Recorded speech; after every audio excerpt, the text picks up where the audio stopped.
Buenos días. Encantada de estar aquí con ustedes, es mi placer, gracias por la invitación. Bueno, aquí tenemos muchas cosas que hablar o pocas, porque la verdad es que es un mundo muy volátil. Entonces vamos a tratar de hacer algún sentido de todo lo que está pasando en esta presentación que tenemos de perspectivas macro globales, ¿no? Empecemos con los Estados Unidos. No porque es el país pues, más importante, aunque yo soy de ahí, sino que porque creo que tiene mucho que ver con lo que va a pasar con las tasas, con el crecimiento global, con la demanda para las materias primas y también con el consumidor, que es todo importante, no solo en el país, sino que por todo el mundo. Ahora, el año pasado en los Estados Unidos, lo llamo recuperación medio falsa. La economía habrá crecido el año pasado, arriba de 6%. Esto, señores, 5.3, es un estimado de crecimiento real bastante conservador. Yo pienso que al final de cuentas, un país tan desarrollado como los Estados Unidos, el año pasado habrá crecido 3 veces, casi 3 veces, el ritmo potencial. Que potencial es lo que puede crecer una economía sin generar presiones inflacionarias. La tasa de crecimiento potencial en los Estados Unidos es 2.5%. Así que un ritmo de 6 es muy por encima de lo normal. Este año, en 2022, muy generosamente pongo 3% de crecimiento. Estoy revisando hacia la baja porque pienso que estamos en una desaceleración mucho más potente de lo que muchos esperamos. ¿Okay? Entonces, esta visión que les voy a dar va a sonar un poquito negativa tal vez. Voy a tratar de sonreír mucho para hacerlo más digestible, ¿no? Más agradable. Pero la verdad es de que si los datos me dicen algo, tengo que ir con esa conclusión, ¿no? Aunque tiendo a ser una persona optimista y tal, pues la verdad es de que estamos en una fase económica dentro del ciclo económico, que ustedes que han tomado clases de economía van a recordar, que el ciclo económico que existe en todo el mundo es como una ola, ¿okay? Tiene sus máximos, su pico, tiene sus bajones y tiene todo lo que viene en el medio. Tiene aceleraciones, tiene desaceleraciones y pues el punto aquí es de que hemos llegado al máximo. Yo creo que hemos llegado al máximo tanto en términos económicos como en términos de los mercados. Eso no quiere decir que no hay oportunidades, sí las hay. Pero en términos de S&P 500, en términos de actividad económica, sí hemos llegado al máximo. ¿Y por qué lo digo?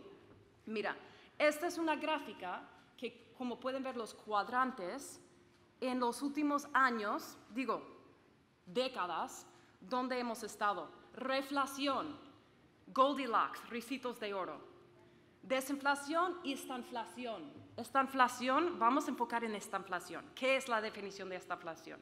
Estanflación es crecimiento económico por debajo de potencial, que acabo de explicar qué es potencial, es el ritmo de crecimiento en términos reales que una economía puede crecer sin generar presiones inflacionarias. Y eso en los Estados Unidos es 2.5%. En Colombia, antes era 5%, ahora es por ahí de 3%, ha bajado. ¿Okay? Entonces, estas son las diferentes fases o etapas del ciclo económico. ¿Dónde nos encontramos? Y esto es el mensaje más importante y aquí es donde quiero empezar la presentación. Y acuérdense, por favor, que pueden escribir comentarios, diferencias de opinión, bienvenidas, preguntas en un papelito y después los recogemos y yo contesto las preguntas al final de la presentación. Pero mi tesis es de que este año nos encontramos aquí, esta inflación. Y eso tiene implicaciones tanto para empresarios, de empresas pequeñas, medianas y grandes, como para gerentes de portafolios, como ustedes que manejan portafolios de los fondos de pensiones más grandes pues, del país, ¿no? Esta inflación es inflación muy alta, con crecimiento por debajo de potencial. El año pasado estuvimos en reflación, inflación alta, crecimiento alta. En los tiempos, en la última década, vivimos en lo que llamamos ricitos de oro, Goldilocks. Goldilocks es inflación hacia la baja con crecimiento excelente, ¿sí? Y desinflación, pues, es lo contrario, es crecimiento negativo con deflación, ¿okay? ¿Cómo saco esta conclusión? Veo mucho consumo y servicios, son indicadores sumamente importantes. Ojo, esto otra vez, empezamos con los Estados Unidos, vamos a China, Europa y aterrizamos en Latinoamérica porque esta coyuntura tiene sus impactos muy importantes a las economías de esta región. Servicios, mira esta tendencia. Tenemos un pequeño repunte, genial, espero que siga. El punto es que la tendencia ha sido hacia la baja. Confianza del consumidor. Acuérdense que en los Estados Unidos el consumo compone 2/3 de la economía. Si el consumo baja, la economía baja. ¿Okay? Si los servicios bajan, la economía está en desaceleración. ¿Okay? Las tendencias, no sé qué ustedes, pero yo veo esto negativo, ¿sí? Yo veo esto hacia la baja y lo veo de manera bastante fuerte, un momento negativo. La noticia positiva aquí, y tratamos de hacer esto menos negativo, porque la verdad es que los números dan para esto, es que el apalancamiento tanto del consumidor como en el sector inmobiliario ya no es como lo era hace 10 años atrás en la crisis financiera más grande que hemos vivido en nuestras vidas, que era en 2008-2010, cuando mi firma murió. Yo antes trabajé en Bear Stearns. Bear Stearns murió, casi llevó toda la economía mundial con él. ¿Okay? Esto es 2008-2010. Household leverage. Nos apalancamos mucho en los Estados Unidos. Sacamos muchos préstamos a tasas a cero. En esta ocasión, aunque tenemos tasas a cero, pues no ha sido el mismo caso. Aprendimos la lección, crucemos los dedos, ¿no? Crucemos los dedos, porque ya está empezando a subir de nuevo. Eso es positivo. Seguimos. Cuantificamos el impacto negativo del petróleo. Antes de que Rusia invadió a Ucrania, yo esperaba 3% de crecimiento este año. ¿Okay? Ahora que el precio del petróleo haya subido 25%, cuantificamos el impacto. ¿Okay? Porque yo puedo decir, yo creo, ¿no? Escuchamos a Bloomberg, yo salgo en los canales también, pero me gusta hacer la tarea antes, no soltar unas opiniones sin base. Entonces, uno puede decir, yo creo que el precio del petróleo ha subido, así que va a afectar el crecimiento económico. Yo también, pero vamos a cuantificarlo. Entonces, cada 25% de alza en precios del petróleo, no hacemos toda la matemática. Pero el punto aquí es de que quita 44 básicos aproximadamente. Vamos a ponerlo a 50 básicos. Quita mitad de un punto porcentual del PIB, del crecimiento del PIB real en los Estados Unidos, con cada 25% de incremento en el precio. Entonces, si vamos de 100 a 125, que es donde yo creo que vamos a promediar todo el año el precio del petróleo, va a quitar casi mitad de un punto del PIB. Por consecuencia, he revisado hacia la baja la idea de crecimiento económico. Hemos hablado de esto con algunos de ustedes. Anoche tuvimos en la cena, hablamos de inflation break-evens.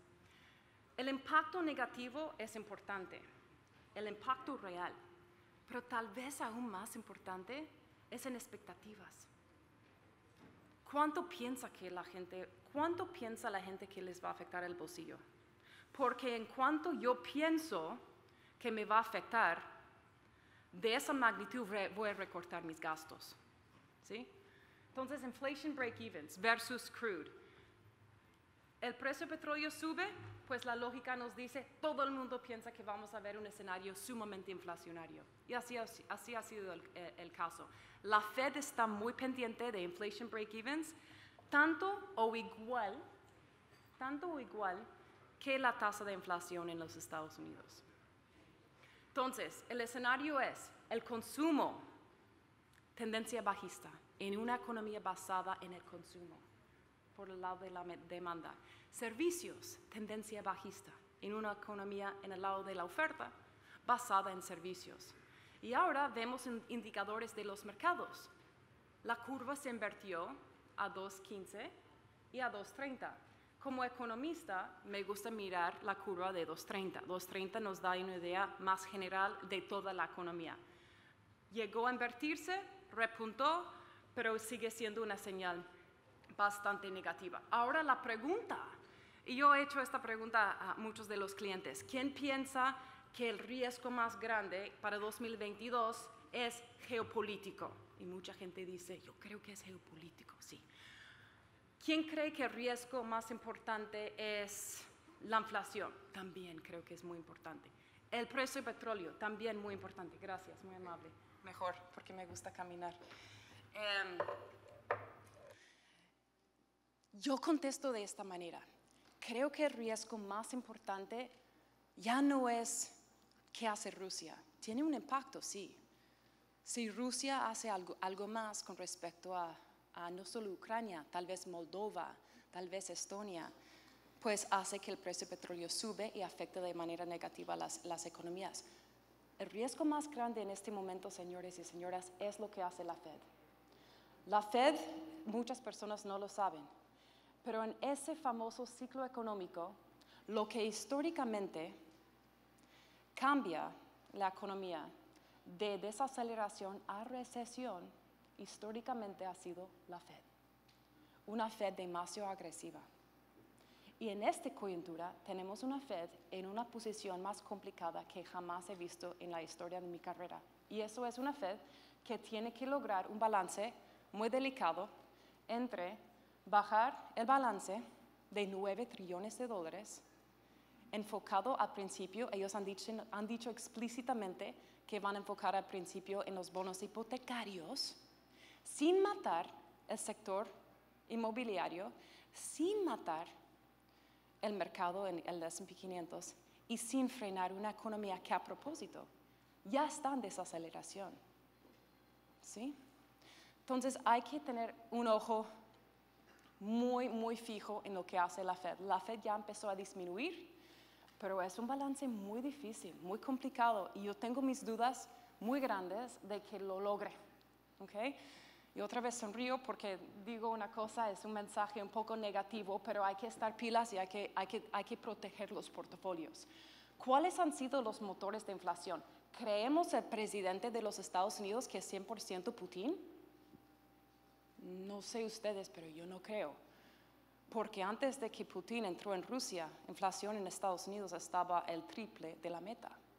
Más que el triple, de hecho, porque la meta es 2. Y antes de Putin, estamos corriendo, rondeando 7.5% de inflación. Nadie está hablando de esto. ¿Por qué? Porque no conviene. No conviene. Los motores de inflación son varios, pero los principales son, vamos a retroceder, esto, estímulo monetario que se pasó la fecha de expiración por un año. La Fed todavía estaba comprando activos, señores, principios de marzo. Hace un mes atrás, la Fed todavía estaba comprando, ¿ok? Todavía estaba comprando. Y lo fiscal. Ayer di esta conferencia en Estados Unidos y no fue broma, pero la gente se rió. Imagínense ustedes si Colombia, Brasil, Perú, Chile tuviera una gráfica así. Imagínense. ¿Qué harían las calificadoras? A juro, el día después, single B. Below investment grade junk, a juro.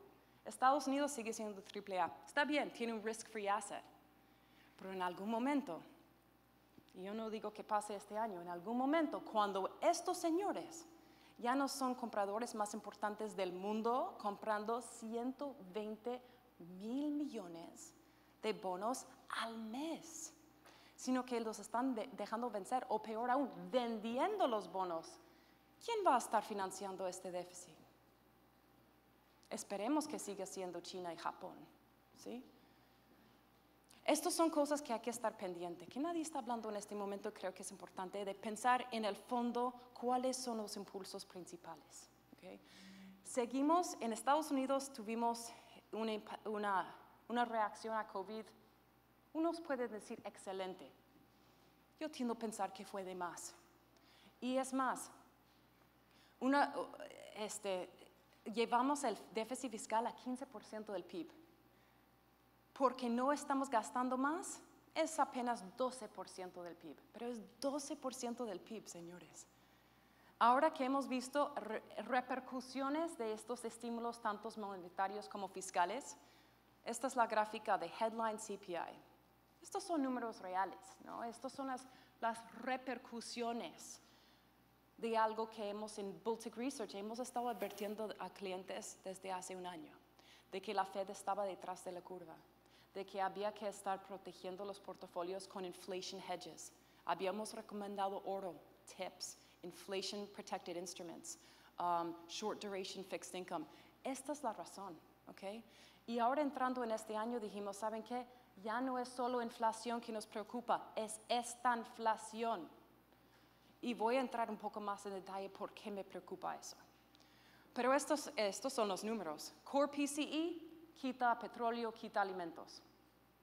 Okay. Yo tengo 5 hijos, tengo una camioneta gigante, me cuesta $120 a la semana llenar el tanque de gasolina. Y eso soy yo.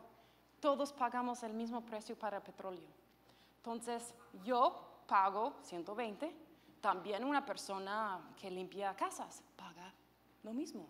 Entonces, afecta a las personas de menos recursos. Por supuesto, la lógica nos dice mucho más, ¿no? Pero este es el escenario. Mira dónde está la meta de la Fed, 2%. Es aquí, ¿no? Estamos a 9. No pasa nada. No hay nada que mirar aquí, señores. Entonces, wage price spiral. La Fed ha dicho, temporal. Hay que apoyar el sector laboral. Está mal, está grave. No hay wage price spiral. Lo ha dicho desde hace un año atrás.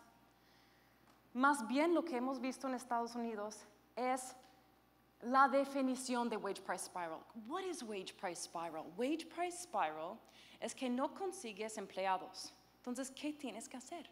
Subir tus salarios.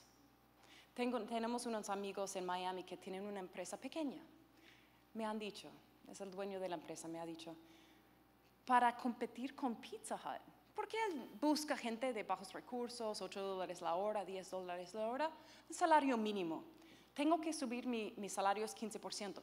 Para poder subir mis salarios 15% y ganar plata, tengo que subir el costo de mis bienes que vendo 20%. Eso, señores, es la definición de wage price spiral. Suben los salarios, suben los precios. Eso es efectivamente lo que estamos viendo en los Estados Unidos. Aquí pueden ver el desempleo colapsado. Buenísimo. El problema es, no se consigue gente y cuando consigues a alguien, tienes que pagar un salario mucho mayor que en tiempos antes. ¿Dónde se están viendo los avances más importantes en el sector laboral? En leisure and hospitality, transport and storage and retail. Okay? Entonces, los sectores de lo que menos genera en términos de valor agregado es donde más avances en los salarios se está viendo. Esta gráfica es importante. La inflación, ¿cómo lo medimos en Estados Unidos? Es diferente que en Perú y Chile y Colombia, pues tenemos un enfoque muy importante en housing. So, housing y los costos de renta es 40% de la cesta básica del consumidor. Entonces, ojo con housing. Este círculo aquí, este pie chart, me gusta porque a mí me dice, si la Fed fuera a subir 200, 300 básicos, ¿qué porcentaje de inflación de verdad puede controlar? ¿Qué porcentaje? Puede controlar housing de manera indirecta. Si la Fed fuera a subir de 0 a 3% en un solo año, ni hablar de los efectos en la actividad económica que tenga, pero ¿qué de esto puede de verdad tocar? ¿Puede tocar el transporte 15%? Not really, right? Porque eso tiene que ver con el precio del petróleo. Y lanzar las tasas por el techo, pues no va a afectar el precio del petróleo y en la bomba. Food and beverages, no. Limones, vas a Publix en Miami, compras un limón, $1.50.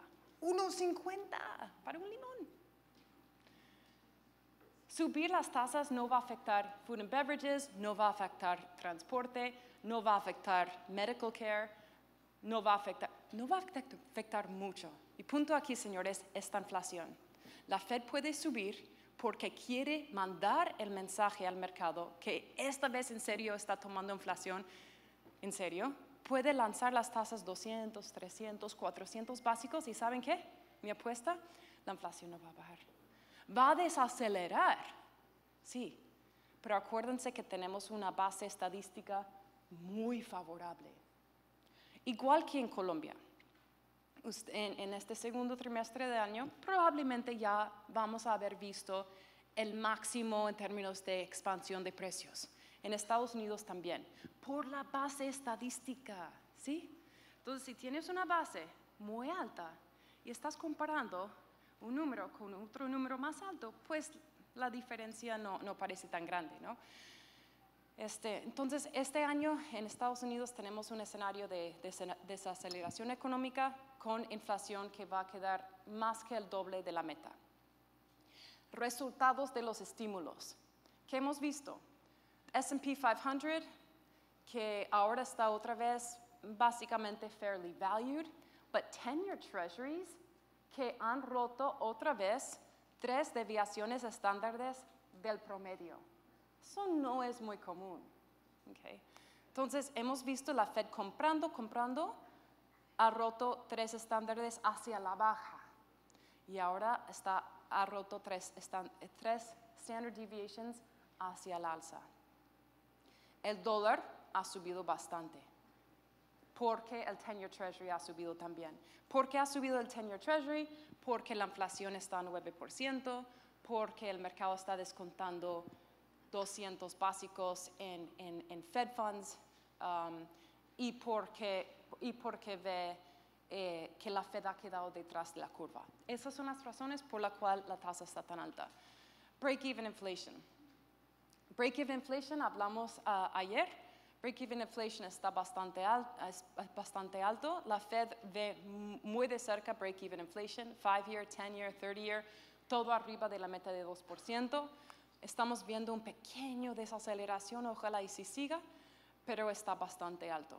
La Fed está viendo esto con ganas de ver eso bajar hacia la meta de 2%. Acuérdense que hace un año, 2 años atrás, la Fed decía, vamos a dejar la inflación correr más allá del target. Sobrecalentar la inflación no pasa nada. Lo dijeron explícitamente, ¿no? Y ahora vemos dónde estamos. Lo que me preocupa en adición, China. Parte de la razón de la inflación arriba de 9%, y aquí en Colombia arriba de 8%, ¿no? ¿Sí? Es rupturas en la cadena de oferta a nivel global, the supply chain disruptions. Y eso es debido a China. ¿Qué pasa si pasa otra vez? ¿Ah? Y estamos a inflación allá a 9%. China otra vez está en casos récord en los últimos 30 días, 1 millón de nuevas infecciones. El problema con China es de que es la fábrica al mundo. Okay. Entonces, si ellos llegan a cerrar, ¿qué están haciendo otra vez? Pues estamos hablando de la inflación subiendo aún más. All right? Y creo que es importante para nosotros tener en cuenta, históricamente, 80% de las veces que vemos ese ciclo económico, me gusta volverlo a un círculo, volver al principio de la presentación, la ola que es el ciclo económico. La mayoría de las veces en la historia estadounidense que ha precipitado ese cambio en el ciclo económico de desaceleración a recesión es una Fed que se ha puesto demasiado agresivo. O tal vez no es demasiado, es lo que toca, es lo que toca. Y en este caso tocó hace un año atrás y la Fed tiene que hacer catch-up. Sector inmobiliario. Se enfrenta a retos. Ahora, esto es un poquito contrapeso, ¿sí? Real estate le va muy bien en tiempos inflacionarios, sí, pero tiene vientos en contra. Y los vientos en contra, señores, es esta gráfica aquí. ¿Okay? Estamos viendo 30-year mortgage rates a 5% y para arriba. Yo saqué un jumbo mortgage rate en Miami hace 10 años atrás a 3.5. Jumbo. Jumbo es arriba de 500,000. ¿Okay? Jumbo. Y normalmente jumbo es un punto arriba del normal. Normal, not jumbo, hoy en día te cuesta 5%.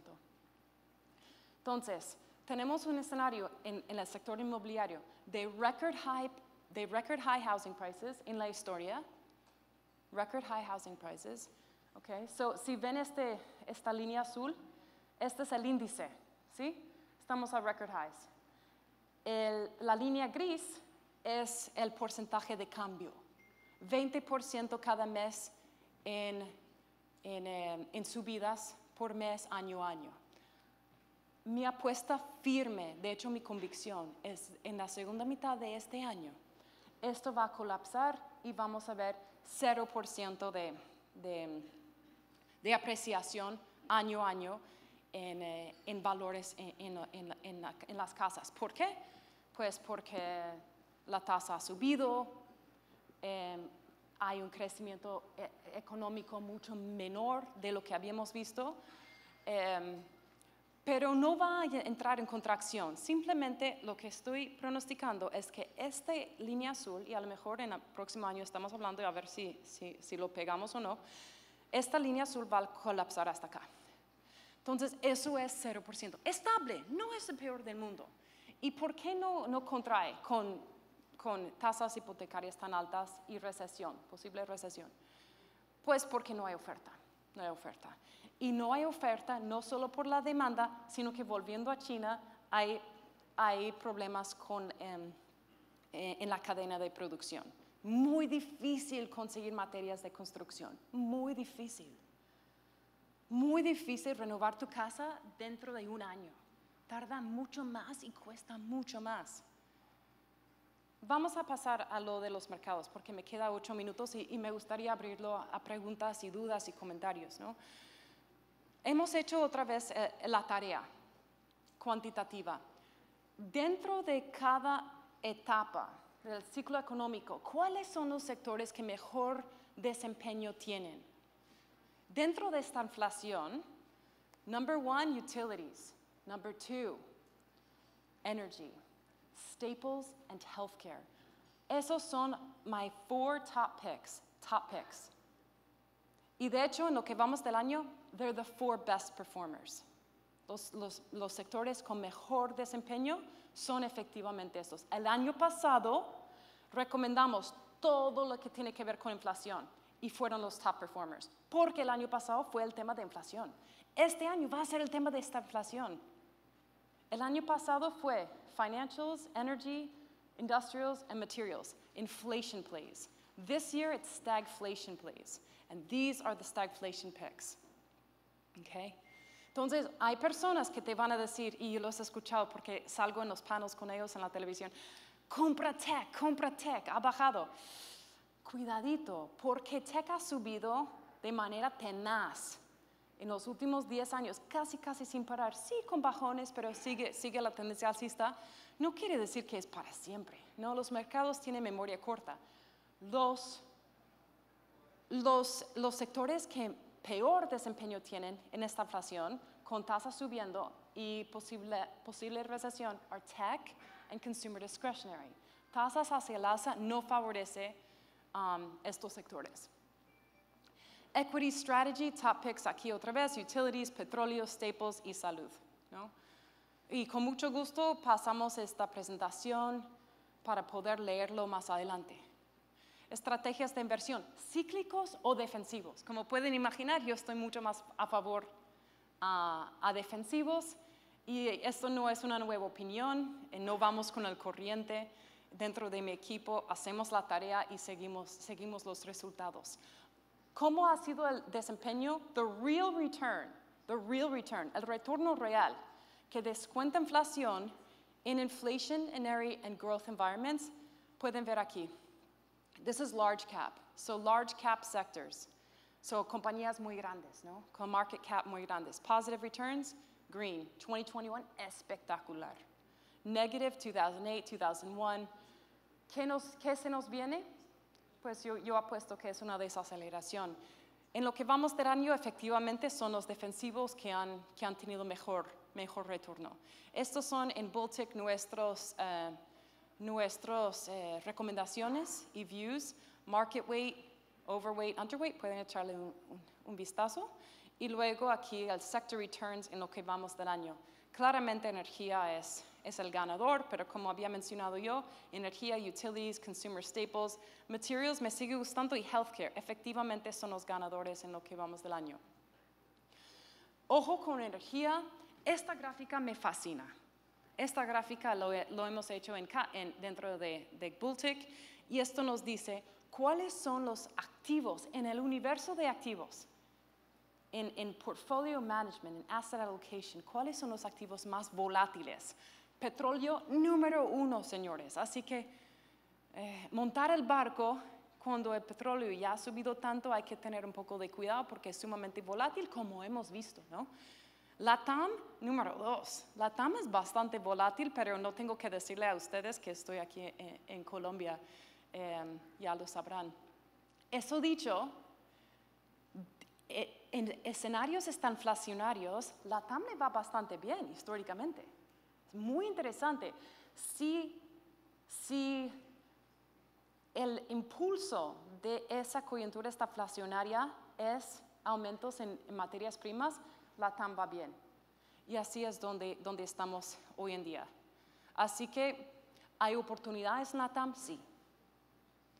Estrategia de inversión, divisas.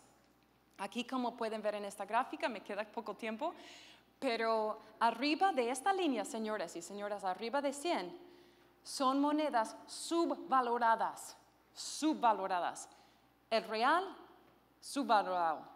El peso mexicano, subvalorado. El COP, subvalorado. Bajo el esquema que nosotros hemos mirado, que es, usamos precio de petróleo, inflación, muchas variables que entran en esta ecuación. Fixed income, lo mismo. Y porque se nos está acabando el tiempo, con mucho gusto pasamos esta presentación más adelante para los que quieren ver. Pero esto es fixed income. Vemos oportunidades en Colombia, en renta fija. Vemos oportunidades en Brasil, en renta fija. Vemos oportunidades en corporativos, en renta fija. Los yields arriba de 8% son atractivos. Y esto otra vez me gusta esta gráfica porque nos pone en perspectiva sobre los años, cómo nos ha ido fixed income en términos reales bajo el escenario de inflación y crecimiento. Okay. Fixed income, pues todas las tasas hacia el alza.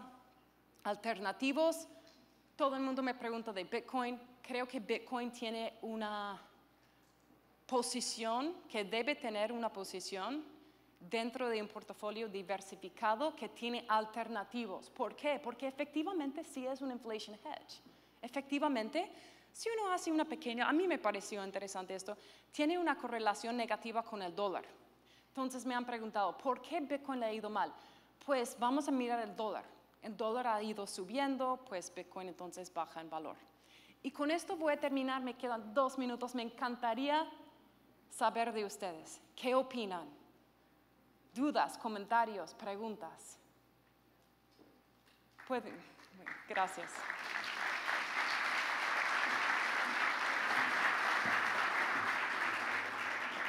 Muchísimas gracias por su intervención. Efectivamente, tenemos preguntas de nuestros asistentes.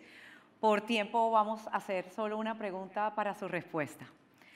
¿Cuáles son los activos que se ven más atractivos en América Latina y qué sectores en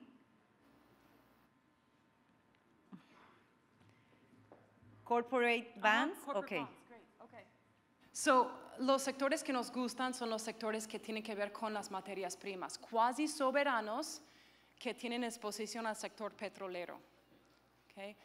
Entonces pueden imaginar el bono benchmark en Brasil de petróleo, bonos de petróleo cuasi soberanos en Colombia,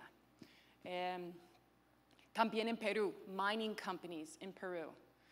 Entonces estos son donde vemos valor incluso en moneda local.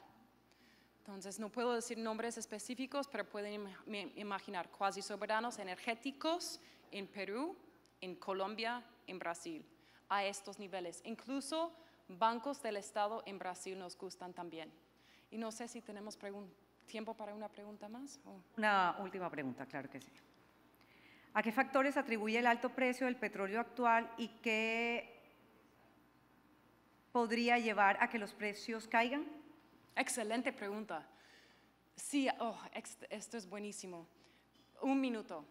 El petróleo, ¿cómo puede bajar en precio? Cuando llegue a haber una resolución entre Putin y la organización NATO, right? La organización de NATO. No siendo experta político, consulto a los que sí son, ¿ok?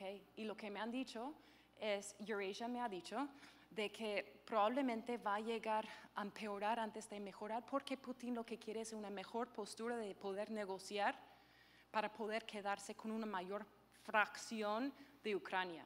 Pero de lo que tengo entendido es que también hay planes por adelante, y eso incluye Moldova y otros países. Esto no es nada nuevo. Acuérdense que el señor había quedado con Crimea hace 10 años atrás, ahora se va a quedar con un pedazo grande de Ucrania y más allá algo más. Pero lo que va a hacer que el petróleo baje en precio es esa resolución antes de que Putin cierre la tubería que pasa y que manda el gas natural de Rusia a Europa. Si eso llega a pasar antes, el petróleo va a disparar.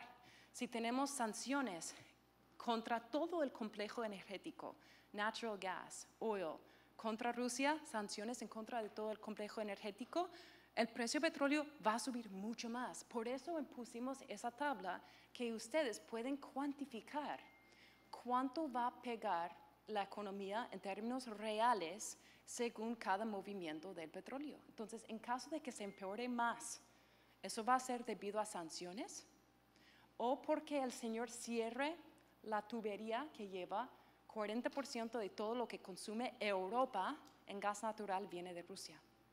Y 30% de eso pasa por Ucrania. Entonces, resolución NATO va a bajar el precio del petróleo. 2, si los republicanos ganan en noviembre, también. ¿Y saben por qué?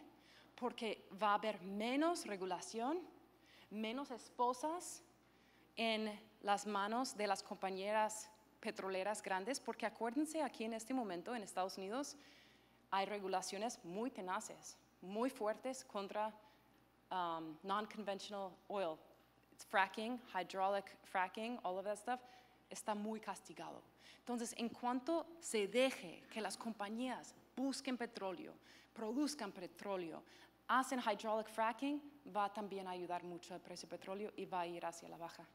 Señora Arboni, muchísimas gracias por su presentación. Que pase buen día. Mucho gusto. Gracias.